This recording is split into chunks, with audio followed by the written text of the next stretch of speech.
Իր խոսքը ասում է միշտ ժամանակ անցել։ Իհարկե, բոլորս հիշում ենք, բոլորս չեն կարող դեպք այնպեսի դեպք եղել, որ դաժան դեպք։ Ես ժամանակին քննադատներ տվել եմ։ Ես չեմ ուզում այս կերպնել, բայց ասեմ, որ չի մոռացվում, չի կարող մոռացվել։ Դա բայց ժամանակը պետք է խոսքս։ Չկա մի զգացողություն, որ այս 2015 թվականը շուտ ավարտվի։ Գիտեք, 15 թվականը դավարվել է ոչ ինձից է կախված, ոչ էլ որևէ մեկից։ Մենք իրականորեն գնում ենք 15 թվականը, բայց բնական է, որ մենք 15 թվականի սկիզբը սկսեցինք շատ տխուր։ Հիմա ժամանակը փոխվել է, բավականին մնացել է ժամանակը։ Հույսով եմ, որ հանցագործը պատիժը կստանա իր արժանի պատիժ։ Եվ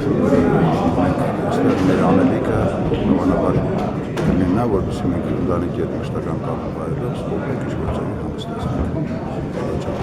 Իսկ դատավարությունը, որ ռազմաբազայում է տեղի ունենում, արդեն իսկ շատ դժգոհության տեղիք է տվել։ Ուրեմն դրանց մասին ես լսել եմ, ինչպես բոլորը, դատարանը իր գործն է անում, մենք մեր գործն ենք անում, մենք դատարանի գործերին խառնվելու իրավասություն չունենք։ Պարոն Մասպետի 22 միլիոնի վարկի մասին, որ անընդհատ խոսվում է, հետաքրքիր է դա որտեղից է փոխանցվել, ինչպես է։ Չի փոխանցվել, փոխանցվել է, ծրագրերի իրականացման գրասենյակային որ բախում է։ Եվ որ բանկներ Եվրասիական զարգացման վերակառուցումը եվրոպական բանկը։ Բանկն է, դա պետությանն է տալիս։ Պետությունը ուղղորդում է Գյումրի։ Ոստույն դառնալու Գյումրի համար հատուկ բանկ է։ Դա բացառիկ երևույթ է, սիվա չի։ Պարոն Սոդակյան, սոցիալապես անապահով ընտանիքներին